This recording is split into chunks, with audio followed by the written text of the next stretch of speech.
Каждый раз, когда ты выбираешь себя, ты лечишь не только свою душу, но и слечиваешь целый женский род, который был до тебя.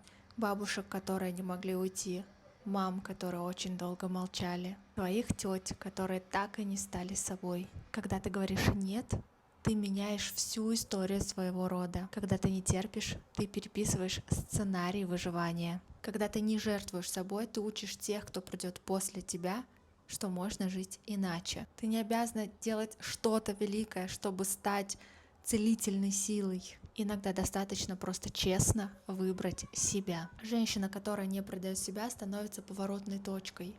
Той, на которой заканчивается весь круг повторений. Твое «я так больше не могу» — это не слабость. Это начало нового рода, где женщины не рабы, а живые, чувствующие и настоящие.